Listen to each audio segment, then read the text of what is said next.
Good morning, everybody. Thank you very much for joining our London Parents Forum Independent School Show talk this morning. Very grateful to have you.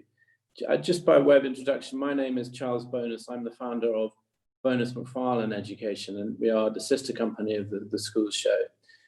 We have been helping students with their admissions to American universities now for just over 20 years, when we had our first successful admission to Harvard, and this year we're very excited that we had two more. It's probably one of the most technical, challenging, and certainly the most interesting and rewarding parts of the work we do, putting children through to the American university system. I'm very grateful and really quite honored actually to have one of the senior admissions staff from New York University join us today, Lisa Mortini. She's an assistant director of admissions and brings a huge wealth of experience in international admissions to her job there. And with her asking some interesting questions, we have our manager of American consultancy, Jamie Boyko. Jamie is a very impressive young man, a graduate of Yale University, went there with the expectation of reading maths and physics, and then came out with a major in creative writing and English. We have some questions we'd like you to ask, if possible. And if you could go on to the three dots at the bottom of the screen, you'll be able to do that. And this talk is also going live on YouTube. So we're very grateful to have you, Lisa. New York University, NYU, is almost always one of the colleges that the international students we help and the British students really want to go to. Very impressive institution. We look forward to hearing more about that and the wider landscape of American college admissions, and particularly at this difficult time. So over to Jamie and Lisa, and I hope you find this talk useful. Thank you.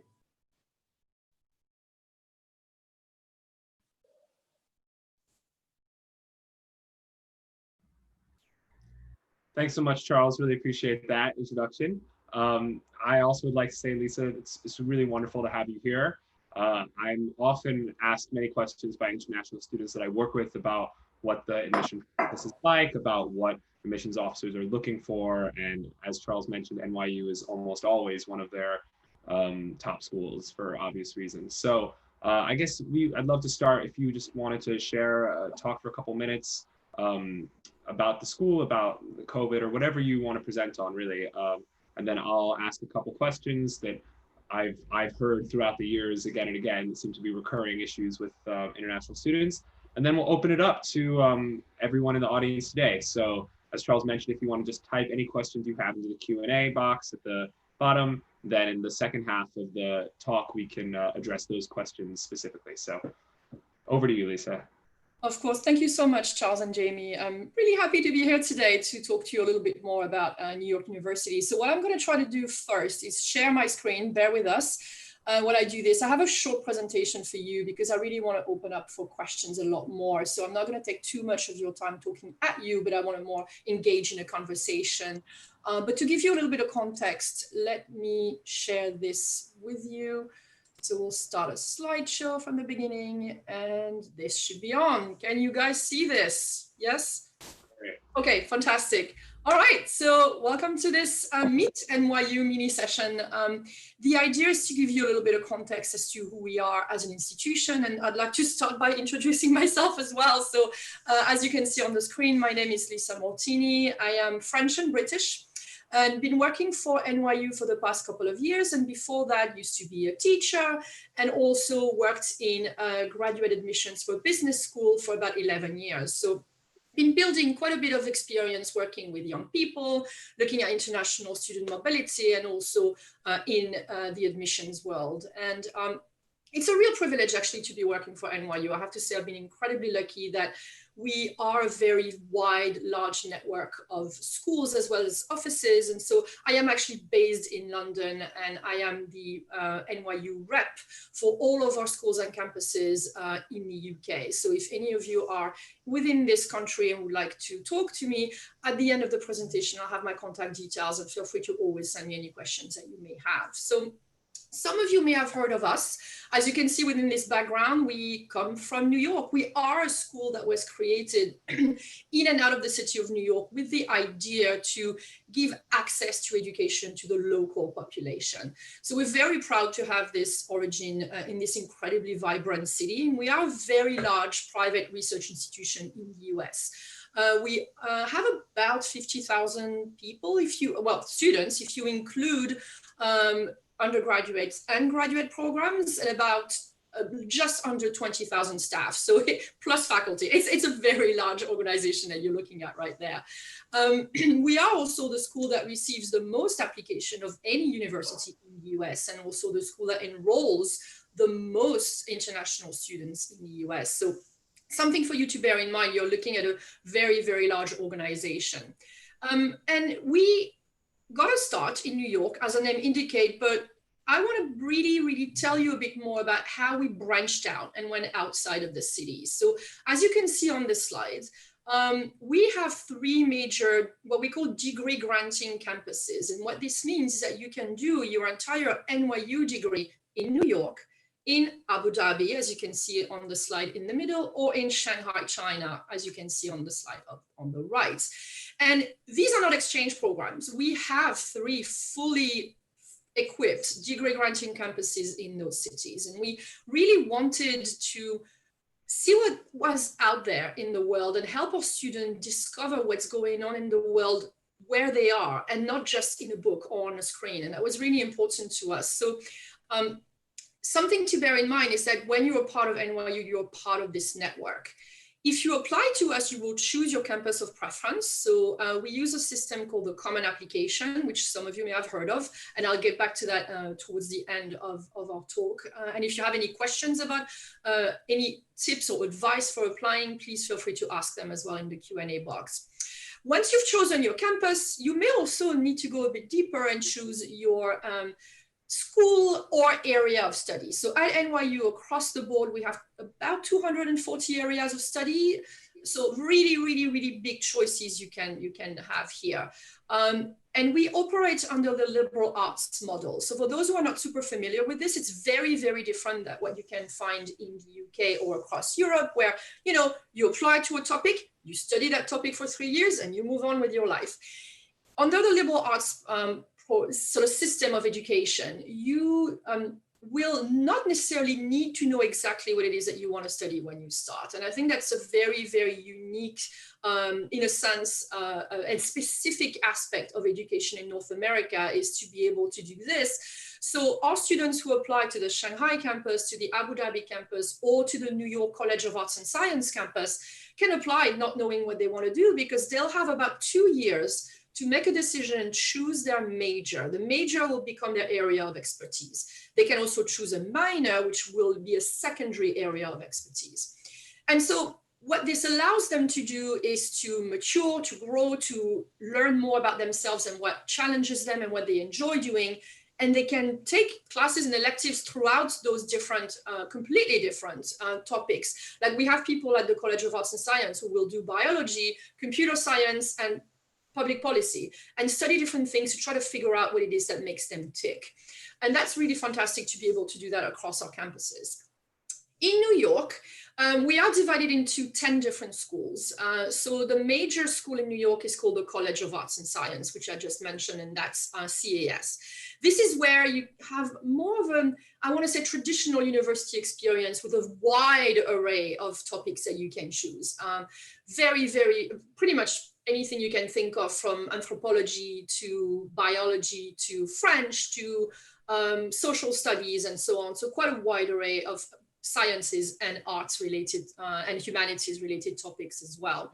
But we also have 9 other schools that are more professionally focused. And some of you may have heard of Stern, or School of Business, Tisch, or School of the Arts, Steinhardt, which is a bit of a mix between a conservatory and education school. We also have Tandon, a School of Engineering that has amazing campus located in Brooklyn. And I would say my favorite, which is Gallatin. And Gallatin is a school that's very tiny, but allows the students to create their own major. So this isn't for people who are undecided, who don't know what to do. This is for students who have maybe 2 or 3 or 4 interests that they want to merge, and they want to create something that's unique to them. And so for those students that are very passionate about completely different areas, this is an opportunity to really tailor your study to your own needs. And that's really, really amazing opportunity at Gallatin. So in New York, across those different schools, when you apply, you'll have to make a choice. If you know you're applying to Stern because you want to study finance, you'll apply to Stern specifically. Same for Tisch if you want to do dance or music at Steinhardt and so on. So it's a little bit more complicated in terms of the application with the New York campus.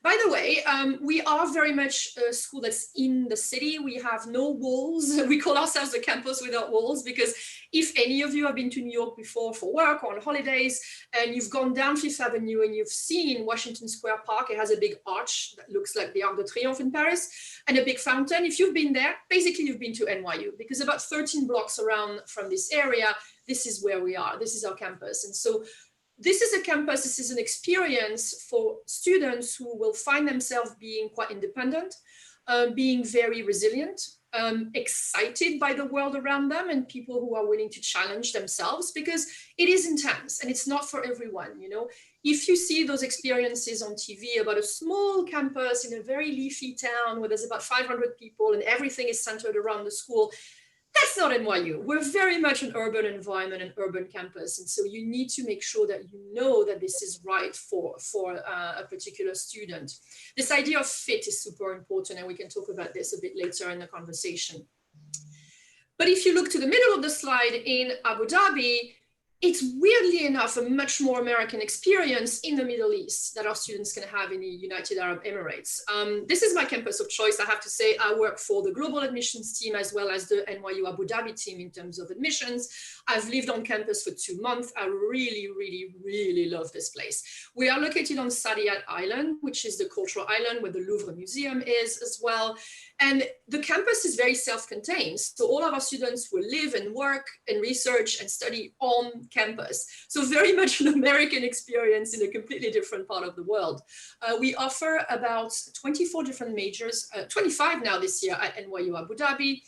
And it's a much smaller campus. So we're looking at about 13 to 1400 students, so much smaller environment, mostly undergraduates, incredible resources that are funded by the local government to support the development of a different type of education.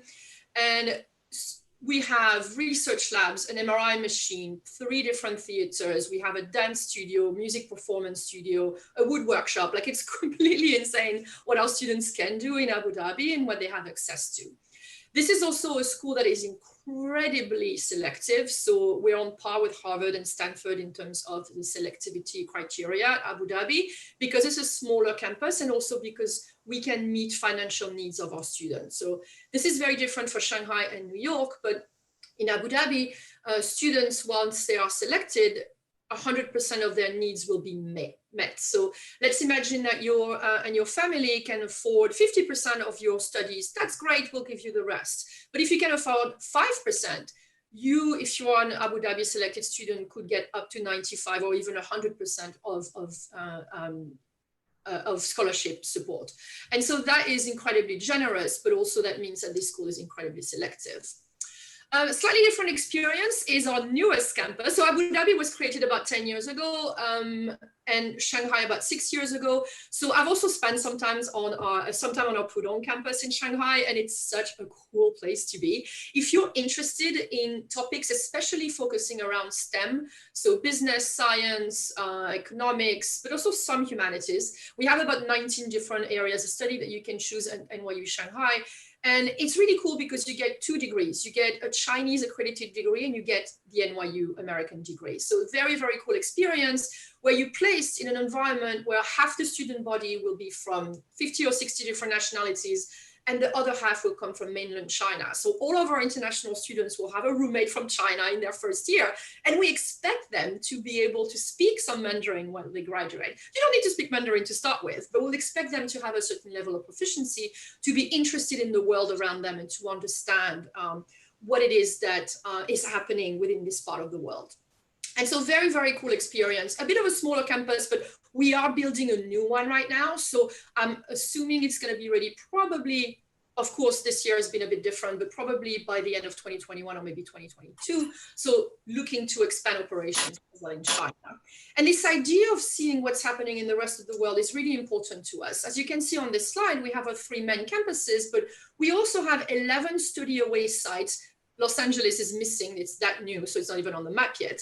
But we have 11 study away sites across the world that are all NYU operated. So my office is in the London center, but we have centers in Accra, we have centers in Buenos Aires, in Sydney, in DC. So our NYU students can take up to 1, sometimes 2, sometimes they have 3 experiences abroad while they study at NYU. So let's imagine you're a New York student, but you really, really want to study parts of Italian art. You can go and study in Florence, or you could go and study in Prague if you're interested in music, or London has amazing courses across the board, especially around math and business and history and literature. But you could also decide to brush up on your Spanish and go to Buenos Aires for a term. So our students really have this opportunity to be an NYU student somewhere else. And literally, I've been to quite a few of those sites now, and you can use your card and just like open doors and print, and you'll order books from the library. Like you're not on an exchange program where people look at you differently. You are an NYU student at all of these sites. And this is the mindset that we have, I think, in this institution. And that's the type of people that we're looking for, is young students who are very conscious of the world around them. Obviously, it's a little bit different this year, and I'll talk about this in a second, but we want them to be open to the world, to be willing to have their opinion and fight for them, but also to be open-minded at being challenged. And that's very important. We want our students to engage in conversation with their peers, to engage in conversation with our faculty members, who are absolutely amazing people who consult and research, publish, and are there to bring that real life experience in the classroom so that they can have those sometimes difficult conversations and they can move things along. It's not just about being taught at, it's about being able to see what's going on in the real world and use that to sort of go further in your learning. And that's very important to us. So these are the type of students that we're looking for, people who are quite proactive, people who, enjoy progress and challenging the status quo. And that's something that really, really matters to us very, very much.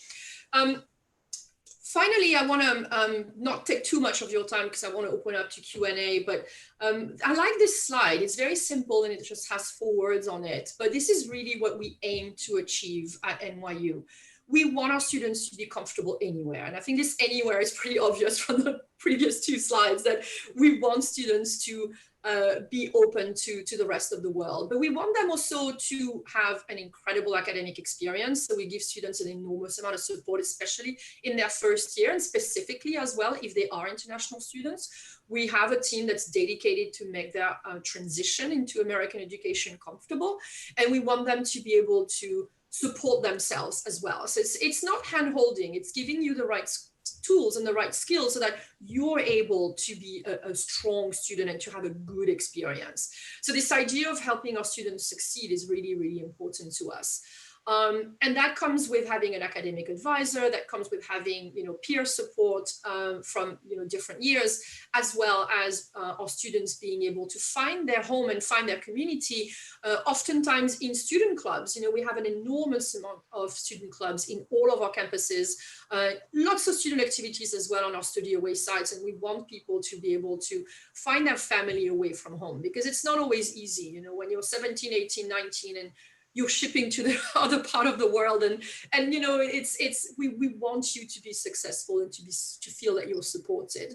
But we also want you to be successful everywhere, not just when you're at NYU, but support you through your journey. So we have amazing career centers across our 3 main campuses, especially in New York, the Wasserman Center. So in a previous life, I actually used to go to Wasserman Center to enroll students into graduate programs. So I know what it's like on the other side as a recruiter, and the support and the generous time and effort that the staff and the peers who work there give to our students is really, really valuable. So they're there to help you navigate what it's like to apply to graduate school, what it's like to find an internship, what it's like to find a job.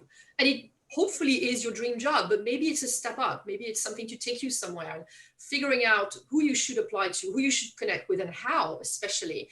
and even just logistics, how to do your CV, how to interview, all of these little elements that really, you know, as a young professional, you need to start developing. And that happens when you're at NYU, but also when you become a former student of the school. So we take care of our alumni around the world very well as well. And we have alumni teams that are dedicated to support them. This year, I just went to the first London alumni conference. It was absolutely jam-packed house. This was before COVID. So it was really incredible to see everyone from completely different years, completely different schools and programs at NYU all get together and discuss what's going on in the world, how they can support each other, and how they can, in a sense, sort of keep progressing within their relationship to NYU, but also their relationships to each other. So this idea that our students, when they graduate, will be comfortable anywhere and successful everywhere is really important to us. Finally, I just wanted to leave you with my contact details, and I do mean this. Do send me an email if you have any questions about applying to NYU. I think a lot of people think that they cannot, that they really shouldn't put themselves on the radar in case they think they have a silly question, or that they can't be open with admissions officers. Maybe in your country it's not being done, and that is okay. But for us, I want to read better applications. It's in my interest to help you and advise you through this process. As I mentioned before, we operate under the common application at NYU, and this is something that about almost 900 schools do in the US, but not every school. So if you are interested in applying to maybe schools in California or Texas, they may operate under a different system. So it's very, very useful for you and I would say important that you know exactly how to apply. Our deadlines are very different as well. So we have 3 different types of deadlines. We have November 1st, January 1st, and January 5th. November 1st is what we call early decision 1. It means that students who are ready apply early, and it's a binding agreement. It means that when you're selected to go to NYU, you will have to go to NYU. You cannot go to any other school in the US. We have an early decision 2, which is January 1st, and that's the same process. And January 5th is our regular decision. What this means is that students can apply to as many schools as they want in the US. It's not like UCAS, so you can do only 5 schools. It's a larger pool that you can tap into. And once you get the results, you can make your decision and decide which school you want to go to. But this is much earlier on than the UCAS process or even process across Europe. So it's really important that you know when you apply to an American school, what's happening.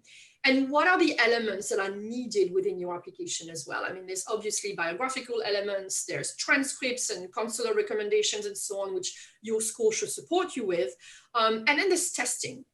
So some of you will have heard about the SAT and the ACT, and it's like, those, terrible 3-letter words that go around, and that, especially for international students, if you haven't prepped for them for a long time, you might not quite know what you're getting into. So one of the positive aspects of the COVID-19 crisis, in a way, is that many schools, including NYU, have gone what we call test optional for this coming admissions year. What this means is that if for physical reasons you've not been able to take the ACT or the SAT because there's no test centers, there's no test dates for obvious reasons, then you will not be penalized at all if you apply without testing. So for many years, NYU has been what we call test flexible, meaning that if you apply, say, with your A-levels or your IB or your Abitur or your French bac and so on, there's a lot of different ones, national exams you can choose from. We've actually been open already to letting students apply without ACT or ACT. This year, it's full on. So anyone, even those who are in the American high school system, will be able to do this. And many schools have done that. Not all schools, but many schools have done that to sort of facilitate the process for their students. So if your student is applying this year, this is what something important to remember as well. In terms of the application as well, I would say if you have any questions or if you want some advice, I would recommend Googling Meet NYU. It's basically our blog hub where we give a lot of advice to prospective students. And so I've actually written quite a few posts for Meet NYU, including 2 that are helping you writing your essays. So that's a very important thing because it's a very different process than a UCAS process. So if that's something that you want advice on, you Google Meet NYU, and when you're on the platform, just Google essays and these posts will come up and it'll give you a lot of advice about this. Or you can just send me an email, as you can see on the slide. Okay, I think I went way over time, so I'm going to keep it open for questions. And thank you very much for listening to us, and I hope this was helpful. And now I'm happy to take Q&A. Lisa, thank you very much indeed. Thank you so much, Lisa. Would you like me to stop sharing my screen? Just a bit of housekeeping. Or do you want me to keep it up? It doesn't matter to me. It's whatever. Yeah. Lisa, we had one question from one of the participants, viewers. How will the new visa regulations announce that? How will they help students whose courses are now online? What's going to happen? I was speaking to a student from Harvard yesterday, and she says that she will no longer be able to stay in the US beyond her normal sort of tourist visa because the courses are online next year. Yeah, it's quite a complicated process, and I'm not going to go into this because I'm not a visa expert, unfortunately. Yeah. This lies with our Office of Global Services in New York, and they're the ones that are monitoring the situation quite closely. The one thing I should say is that this student, or any student that is in this situation, should really engage with their school and their visa office to keep in touch with what's going on. Because in the industry, what we see is that every day there's something new that comes up. They announce something and then it's overturned the next day. So it's such a situation that's in flux that it's very difficult for us to, at least in terms of admissions professionals, to be able to advise you. That has to come from the visa office in your school. Okay. I would say that a large number of schools in the US have been lobbying the federal government to try to make sure that this doesn't happen and that students are able to stay in the US. I think schools are very, very keen on making, going around and circling about to find ways to keep students engaged in the process. But it's a very, very volatile situation that's changing on a daily basis. So the best thing the student can do is, again, to keep in touch and get as up-to-date the information as they can, and assess the situation as it comes up. I'm sorry, I don't have an actual answer. No, that's very helpful. Thank you. We had one more pre-event question, which was, will interviews and SAT, ACT be cancelled? You've already mentioned the SAT, ACT. I mean, I'd just like to say that you're absolutely sure that there's no disadvantage that will ensue from not doing ACTs, SATs. If you're up against competing against a candidate who has got really good scores, and you haven't got any scores at all, that's not going to make any impact.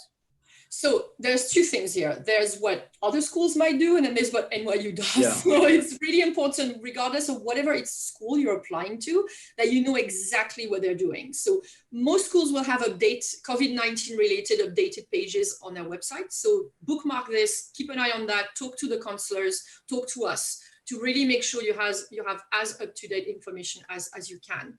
In terms of what NYU is doing, before this whole situation, we were already test flexible. What that meant was that you could apply with your SAT or ACT, which was perfectly fine, or you could apply with a wide array of recognized equivalent national exams. So that could be the International Baccalaureate, the IB, the French Bac, the A-levels, the Abitur, exams from West Africa, exams from the Caribbean, exams from Korea. I mean, so many different countries. It's all on our website, listed country by country, which exams we can accept. And what that meant is that already you didn't have to take the other tests. So for instance, let me give you an example for context. If I had a student that had a really strong IB prediction, very, very high grades, like good mix of 7s and 6s, and they wanted to apply just with their prediction. And they also took the SAT, but it was kind of an average score. Our recommendation is always just apply with the IB. I do not need your SAT. It's not going to help you unless it's the best score that's ever been known to man. It's not necessarily going to help you get there. Yeah. So our philosophy was already to say, apply with what's the best demonstration of your actual ability. This has not changed for this year. Meaning, yes, great. If you have taken the SAT and you're super happy with your score, it's one more element you can add, but it's not needed. And if our students apply without taking the test, we completely understand that 99% of cases is going to be because they physically could not take the test. We will not disadvantage them at all. And we have so many applications, we don't compare students one by one. We don't go, this guy looks like that girl, and you know what, he has like 10 points more on the SAT, so yeah, it doesn't work like this at all. My God, like 85,000 applications, we would not be able to do this. And just to qualify, you mentioned IB predictions. Yes. You'll also look at A-level predictions. Correct. Yeah.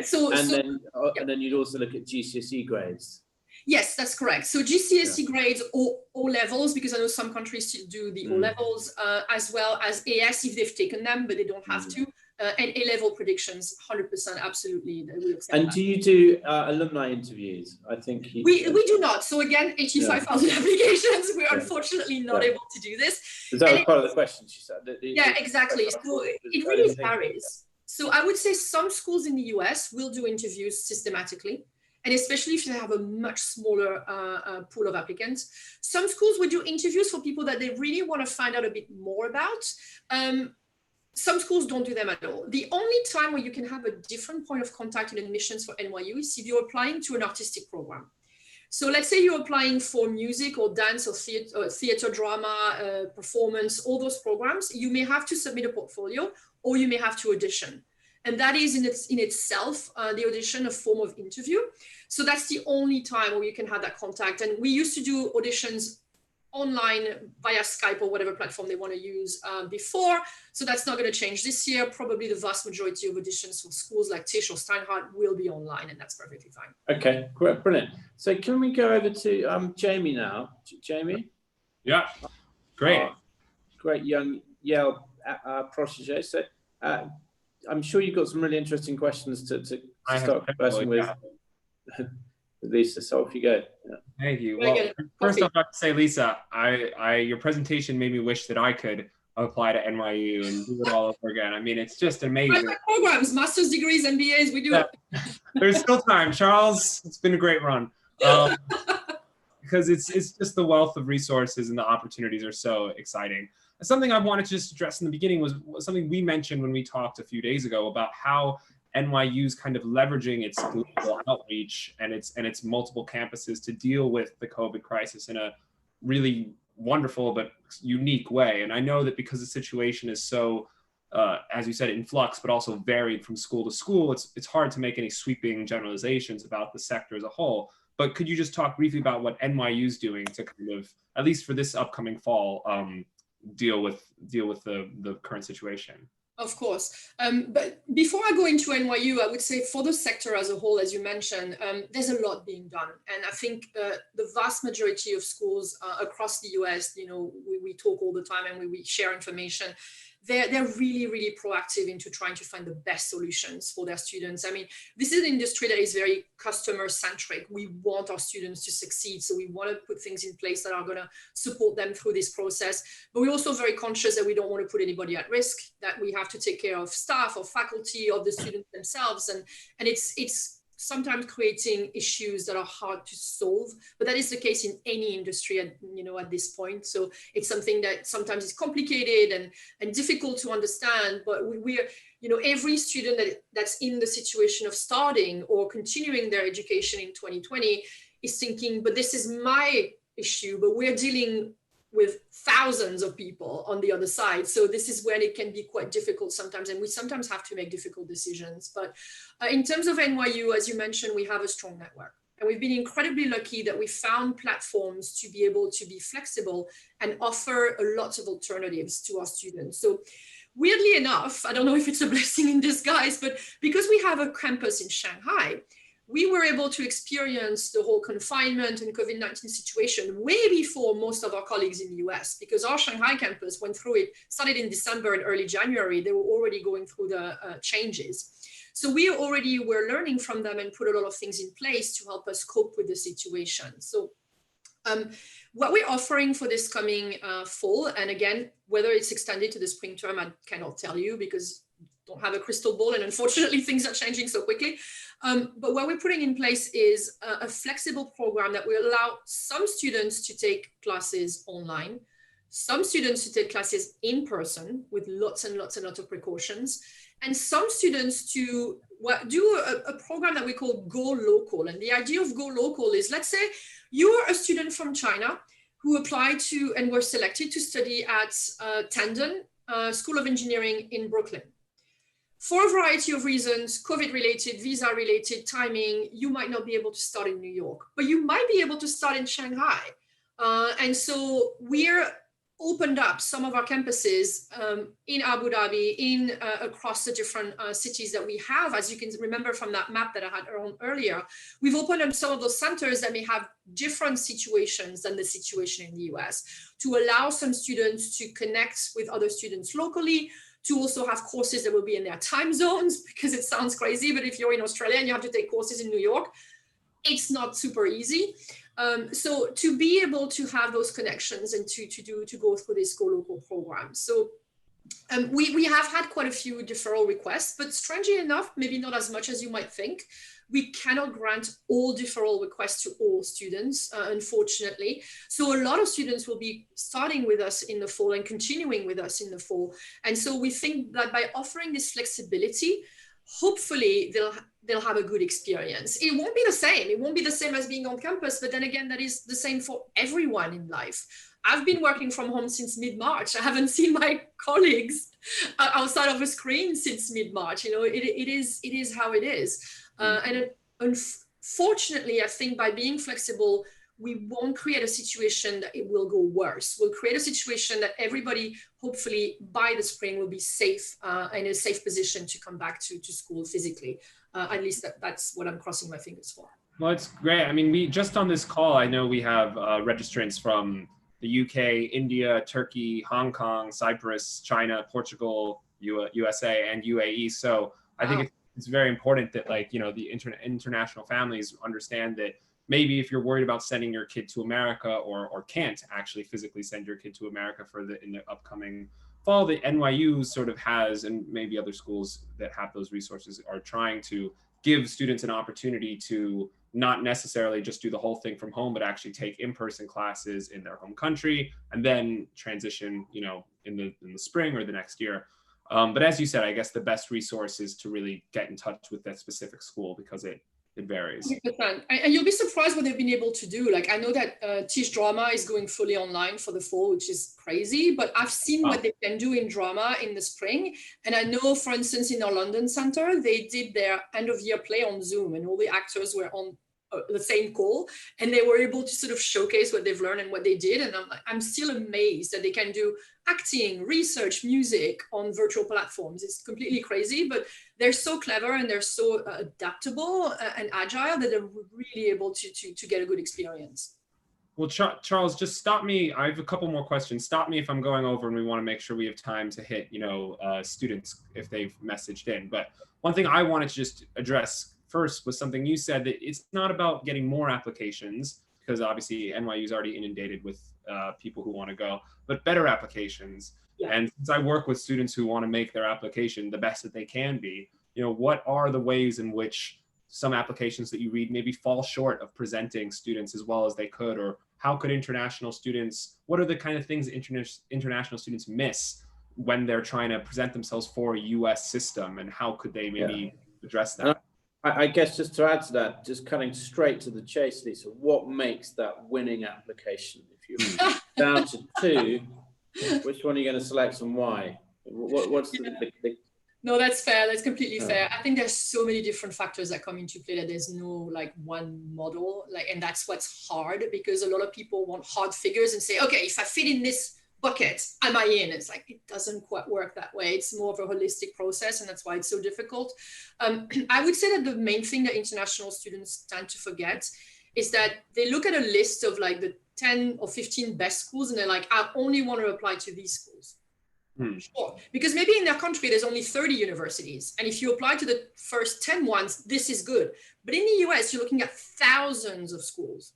So really think about rankings and think about reputation very much relative to the size and the scope and the quality of the education in the US. We're very lucky, in most of the rankings we're quite high up, but there are schools that might be ranked 100, but they'll still be very, very good at something very specific. So go beyond this, really open yourself up beyond the sort of Ivy League to really find what's the best fit for you, because this idea of fit is something that most international students tend to forget. It's not just about academics, although they play a big part. It's certainly not about the topic that you want to study, because you can apply undecided to most US colleges. So it doesn't really matter if you want to do biology or if you want to do politics, doesn't matter to us. What matters is, are you going to be a good student on our campus? What are you going to bring us? Are we going to be able to help you grow and thrive? Are you the right fit? And you can only do this if you do a lot of research. It's quite time consuming, but go to all the schools' websites, do virtual tours, do campus tours if you can eventually. Talk to students, talk to alumni, talk to staff, get a feel for the place. Understand who are the faculty teaching, what are the research opportunities, what size is this school, what kind of career support do they give, where are they located, do I want to be in a small town, do I want to be in a big town, do I want to be in Chicago on a coast? These are all very different elements that will help you understand, okay, the reasons why I want to go there is this, this, this, and this. And the reason why I think I would be a good fit is because I bring this to the table. Strong academics, a sense of being proactive and intellectually curious, a sense of being open to the world. Maybe you've done work within your community and you want to bring that on. Maybe you're a musician, maybe you're a sports person and you want to find a school that gives sports scholarships. Not NYU, sadly, but there are plenty out there. So you need to really, really do a vast amount of research to apply to the right schools, because looking at the top 20 and applying to all of these schools, you're putting poor applications, because you'll copy and paste the same essays, you'll answer it the same way. You won't have any understanding of why you're doing this, because applying to Harvard, Stanford, NYU, Yale, University of Chicago are very, very different institutions. So it's really important, sorry to interrupt, it's really important to demonstrate on the application that you've done that research. 100%. Like in the application for us, we have a personal statement, which is an essay that will go to all the schools that you're applying to under the common application. So that should not be school specific. It should be about you, who you are and why you're a great personality and you could be a good fit for us. But there is also a why and why you, excuse me. I was just saying, and importantly, as opposed to like a UCAS statement, this personal statement is about your personality and what you bring as a human, and not that is correct. To study this subject, because that's a mistake a lot of international students make. Yeah, 100%. Do not talk about engineering or robotics or linguistics for like 3 pages. This is not what this is about. The personal statement in the application, especially on the Common App, is really about yourself as a person. It's maybe about something that happened to you and how you reacted to it. It's about a success, it's about a failure, it's about something you want to change in the world, or you've changed about yourself. It's about growth, it's about who you are as a person.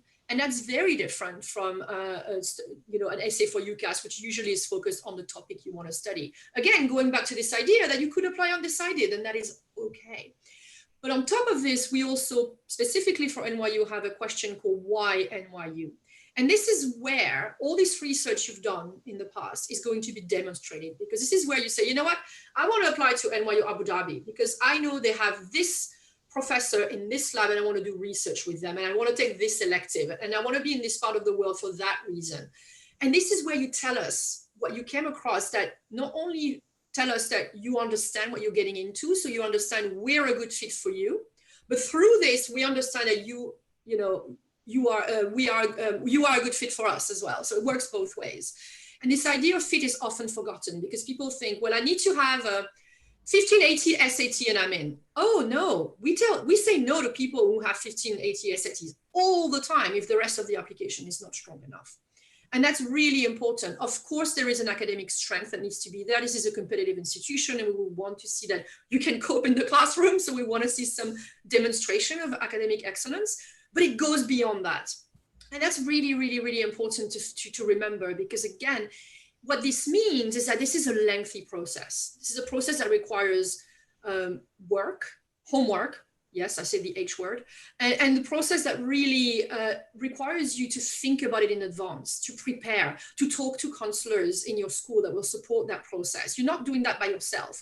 You need to involve other people into this. And this is complicated. And especially if you're applying to 5, 10, 15 schools, which technically you can, although I wouldn't recommend going beyond 10, but it's going to take a lot of time to figure out what is out there for you. And again, to identify what are those specific elements that make you keen to join a specific school.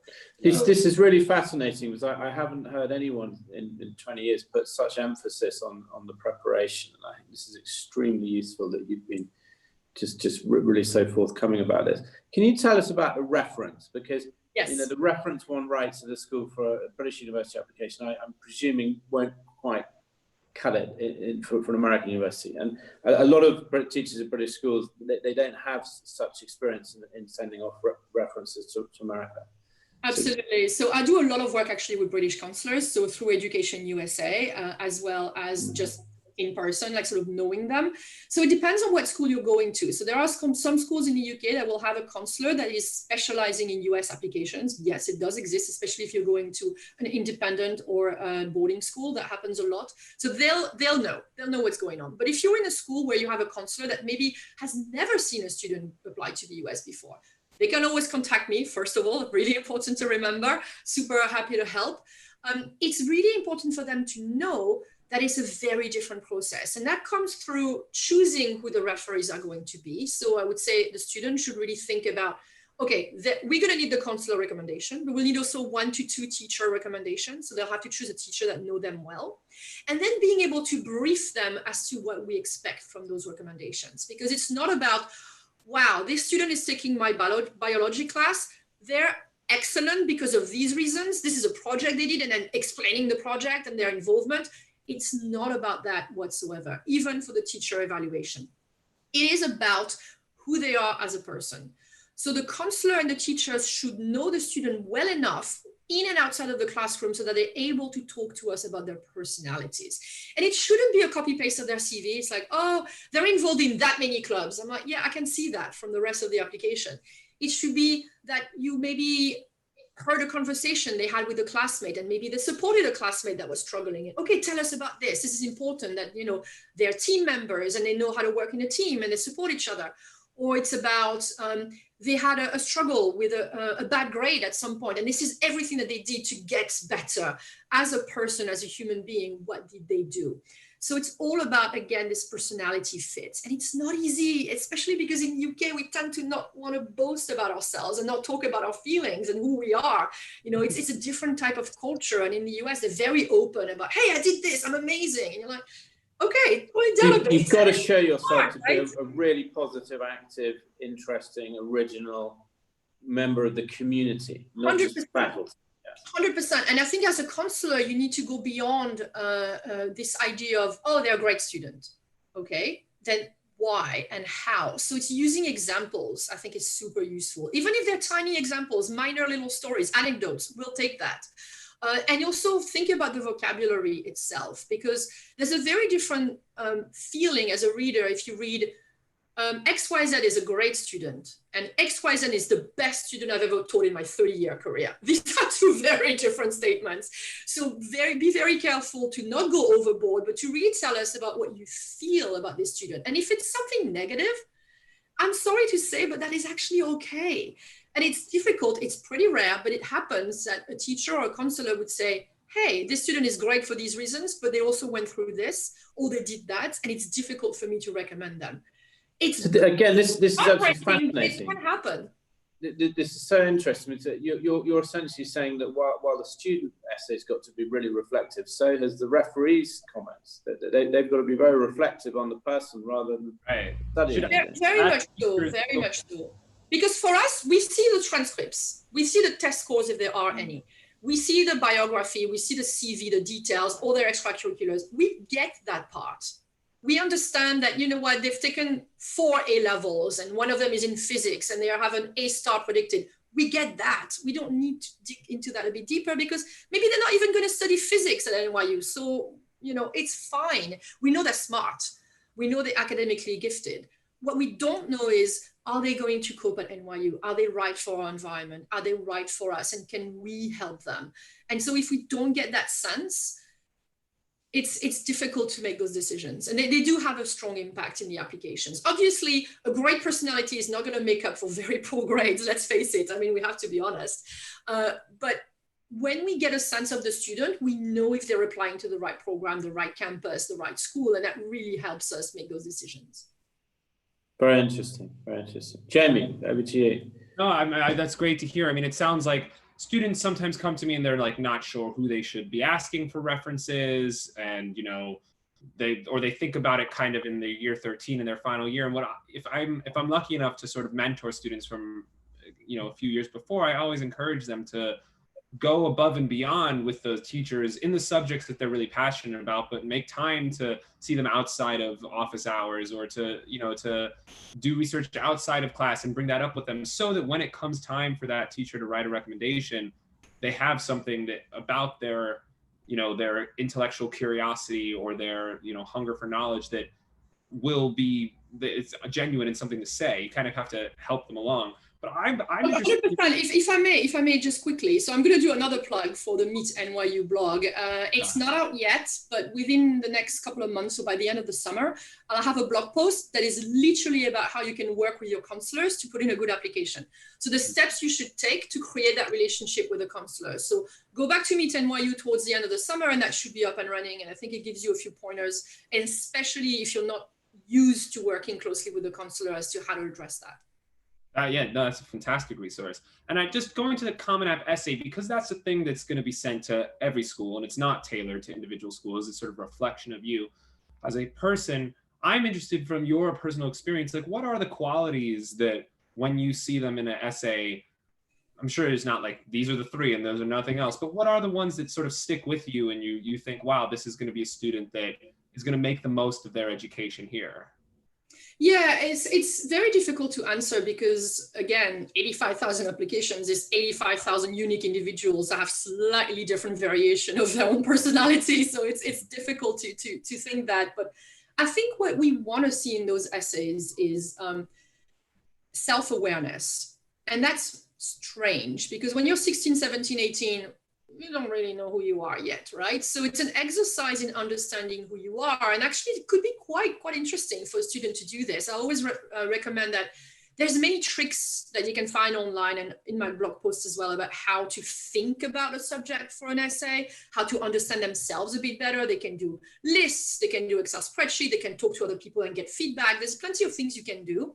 But ultimately, what we want to see is self-aware storytelling. Tell us a story. Tell us about something that's happened to you, so many different levels, so many different things. What happened, how you reacted in that situation, and what were the outcomes, what were the learnings? So one of my pet peeves when I read is that they tell me a story, but there's no ending. I'm like, okay, so I don't know if you succeeded, if you failed, I don't know what you learned from this. Like it just cuts.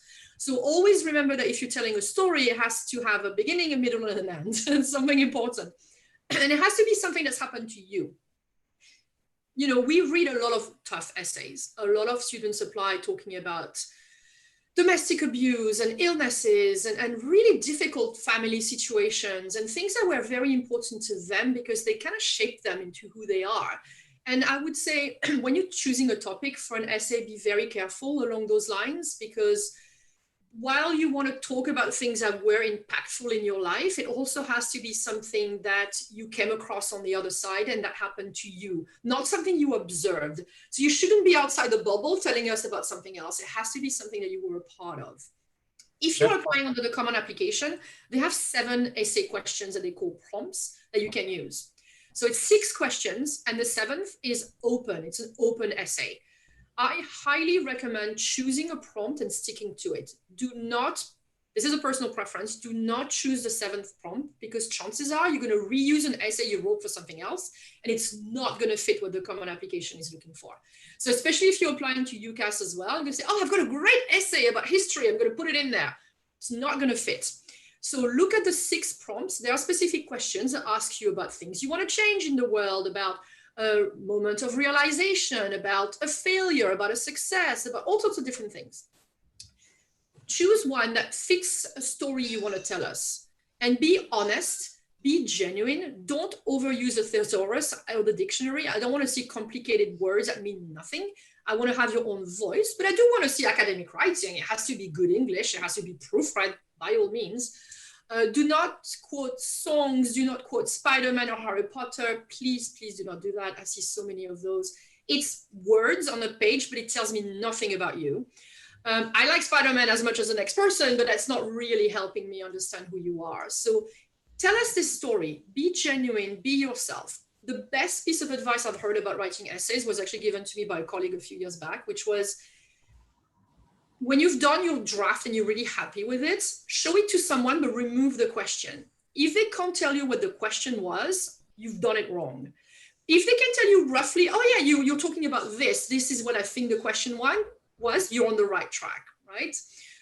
Because I think that you need to understand that it's not just verbal diarrhea. It has to have a construction, it has to be a story, and it has to answer that question. So if I read an essay that's just ramblings, it doesn't give me confidence that you're going to be able to cope in a structured classroom. So we still want to see that you understand the instructions and that you're following the instructions and you found a way to let your personality shine through those instructions. It's not easy. It takes time. Most people take weeks and weeks on end to write the essays. And you might even get help if you want, but don't get someone else to write the essays. They're them. Their personality is not who you are. And remember that fit is important to us. So if, in a sense, you misrepresent yourself through an application, we are going to enroll you based on false pretenses. And you probably won't be happy at NYU because that's not who you are. And if we don't get that at the application stage, then it's going to be too late. You want to make sure that the schools that choose you for who you are, not because of someone else's words. Lisa, this is extremely useful. I'm sorry, we've only got a couple more minutes left. So Fine. can I just ask you, it's very much a reflective essay that has to come out here, but can one tell a story and be reflective about one's development of a particular intellectual curiosity in the subject? Yeah, definitely. I think there is a question, again, this is from memory. I think there is a question that talks about something like this, about it's about, tell us about something you're absolutely passionate about and you cannot live without, or cannot spend 5 minutes without thinking about. So that's absolutely possible. And for instance, if you wanted to study engineering and you're passionate about building robots and you want to be on Robot Wars or something, and you've done that, and you can tell a story about how you came through this. That's not about the engineering aspect of it, but it's more about, hey, I had to find a team, I had to find sponsorship, I had to find a budget, I did this, I did that, this is what I'm passionate about. And you tell us about who you are through that story. That's totally fine. It's perfectly okay within those parameters, but it shouldn't be about 3 paragraphs about how you built the robot, because that's not the point. This is not what we want to see. We want to see about how you reacted faced with something that you were proactive about because you are passionate about this specific subject or topic. And that could apply to many different things in life. So yeah, I think that's definitely very, very helpful. Jamie, do you have a closing question that's going to solve the great riddle of American university admissions? Oh gosh, in 3 sentences? I mean, I have specific questions about the application, but I mean, I think as a general one to end with, I'd be interested to get your sense, just what about, like, what kind of student, for those who are thinking about applying to American university, what kind of student do you think would really thrive in that environment, as opposed to maybe would do better? Because I don't think everyone should apply to US university, even though I'm very passionate about it. Completely agree. By the way, I have a few minutes, so in case you wanted to go over, I'm fine with timings, but it's more for the audience. This is a tough question because remember that it's all about fit, and all American institutions are quite different from each other. So someone who would be very comfortable in a very small liberal arts college, mostly focused on humanities, in a very small town in the middle of Massachusetts, is a completely different person than someone who's going to thrive in an urban campus in Los Angeles, studying acting. These are different people. And so it's hard to say there's a unique type of student, but I would say they should share some traits, that they should be independent, because especially if the family is not in the US, they'll have to cope with a lot, to be displaced and to be in a different environment. People who are really, really willing to be proactive and challenge themselves. I come from the French educational system. When I went to school, there was like 1 student club, maybe 2. We didn't do much outside of studying. But in the American system, you're very much expected to be super active on campus, outside of the classroom, outside of the academics, but also in the classroom, to raise your hand and talk and engage. And I think you need to be someone who is willing to challenge other people and be challenged themselves by this environment. And it's not for everyone. There are people that are super comfortable just reading from a book and learning through that. And that is okay. That is not what we'll be expecting, though, of an American type of education. I would also say that you probably would want someone who is, how should I put this, who is comfortable, I want to say, having difficult conversations. The US right now and the world itself is going through a lot of changes on many different levels. And I think that you have to be a little bit adventurous. You have to be a little bit open to tough discussions and open to see your mindset being changed by the experience. Because if you grew up, let's say, in Leicester, and you're going to the University of Leicester and you work in Leicester your whole life, that's fine. There's nothing wrong with that, but you'll be within your own environment with people in a sense of comfort. Having to go to the US for schooling is a complex process in a country that is, undergoing a lot of changes at the moment. So you need to be comfortable with potentially having your own mindset being changed. And that's not for everyone. It's difficult. It's difficult, and it can be a strong learning curve, but that's how you grow as a person, and that's how you start seeing the world in different ways. And I think that's super exciting. Like, I spent 2 years in the US when I was younger, and I was both a student and a teacher on a US college at the time. And that changed my life. I wouldn't be where I am right now talking to you if I hadn't had this experience as a French girl from a small town. So this completely changed my life.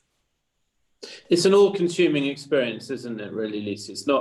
It's not going into the lab at 9:30 and going home at 5 and then, it's a deep experience. Yeah. It's a deep experience for sure. But it's something that really gives you so much more than just the academics and just the learning and just the expertise. It gives you a sense of yourself. It gives you maturity. It gives you new social skills, maybe new languages. It opens up your eyes on what's going on in the rest of the world. And I think that's unique. And of course, that applies to every study abroad experience you may have. But a lot of American schools are very lucky that we have a lot of international students that are interested. And so you will be around Americans, but you'll be around people from everywhere in the world. And that's also a super valuable experience, is to be within this context. So it's a 24/7 sort of experience for sure. And the international colleges such as yourselves, they almost sort of override the fact that they're in the United States, as wonderful a country as it is. But it's very different if you're studying in a small school in the heart of the Midwest as if you're studying in New York. That's a fact. There's nothing we can do about this. These are two valid experiences in their own right. They're just different experiences. And that's something that, you need to be comfortable with. If you're passionate about American football, go to the University of Ohio. They have the best football stadium I've ever seen. You'll have that experience. Go to Notre Dame, go to Duke, don't go to NYU. Like, you can play football, but no, you can't because we don't have a football team. So, these are important things to remember. They're very different experiences. But it's true that being in the heart of New York, you are integrated within the New York experience. So if you're comfortable with that, then that's super cool. Lisa, I think we're going to sadly have to wrap this up now. I mean, this has been the most useful discussion about the culture and nature of American applications I think I've ever had. So, thank you so much. Thank you very much. And thank you to Jamie as well. And if you do want to get in touch with us, bonusmcfarland.co.uk, you know where to find us. And thank you very much for joining us. And particular thanks to Lisa for your time this morning. Thanks so much. Grateful. Thank you, everyone. I hope this was helpful, and feel free to send me an email.